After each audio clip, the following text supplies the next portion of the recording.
O Evangelho do Entretenimento, Charles Haddon Spurgeon,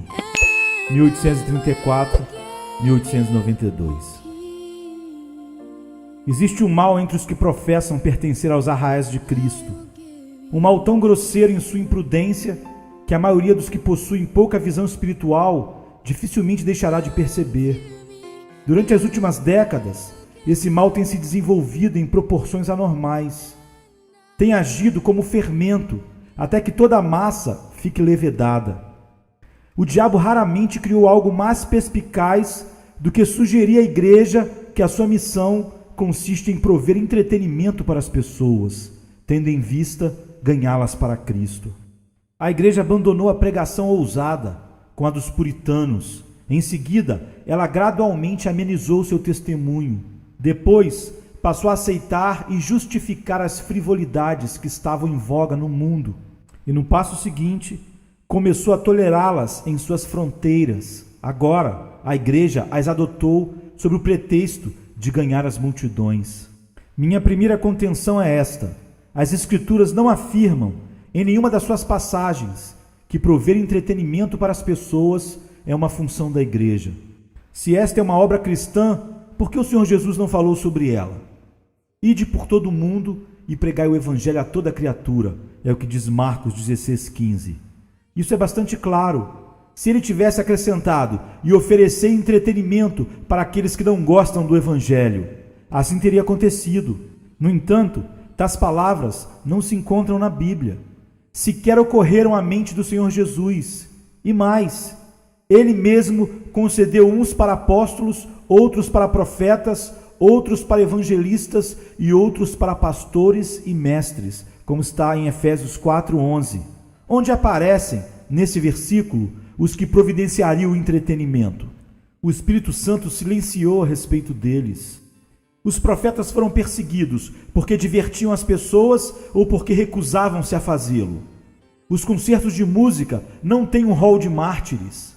Novamente, prover entretenimento está em direto antagonismo ao ensino e à vida de Cristo e a de seus apóstolos. Qual era a atitude da igreja em relação ao mundo? Vós sois o sal, não o docinho. Serão o sal, algo que o mundo desprezará. Pungente e curta foi a afirmação do nosso Senhor: deixa aos mortos o sepultar os seus próprios mortos. Lucas 9,60. Ele estava falando com terrível seriedade. Se Cristo houvesse introduzido mais elementos brilhantes e agradáveis em seu ministério, teria sido mais popular em seus resultados, porque seus ensinos eram perscrutadores. Não o vejo dizendo: Pedro, vá atrás do povo e diga-lhes que teremos um culto diferente amanhã, algo atraente e breve, com pouca pregação, teremos uma noite agradável para as pessoas. Diga-lhes que com certeza realizaremos esse tipo de culto. Vá logo, Pedro, temos de ganhar as pessoas de alguma maneira. Jesus teve compaixão dos pecadores, lamentou e chorou por eles, mas nunca procurou diverti-los. Em vão pesquisaremos as cartas do Novo Testamento a fim de encontrar qualquer indício de um evangelho de entretenimento. A mensagem das cartas é: retirai-vos, separai-vos e purificai-vos. Qualquer coisa que tinha a aparência de brincadeira, evidentemente, foi deixado de fora das cartas.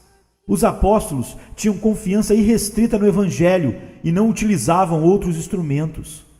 Depois que Pedro e João foram encarcerados por pregarem o evangelho, a igreja se reuniu para orar, mas não suplicaram: Senhor, concede aos teus servos que, por meio do prudente e discriminado uso da recreação legítima, mostremos a essas pessoas quão felizes nós somos.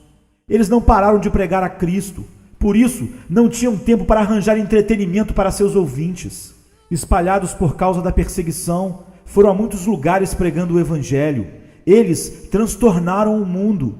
Essa é a única diferença. Senhor, limpe a igreja de todo o lixo e baboseira que o diabo impôs sobre ela e traga-nos de volta aos métodos dos apóstolos.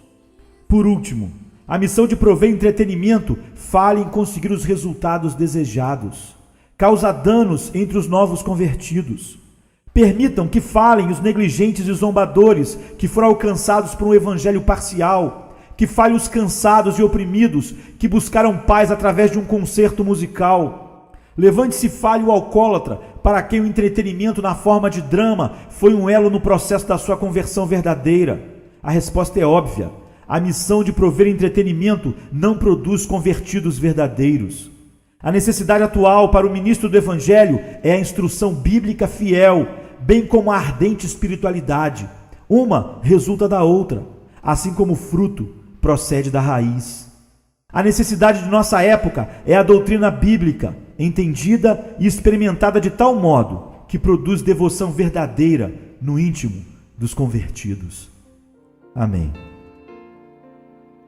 O Evangelho do Entretenimento, Charles Haddon Spurgeon, 1834-1892.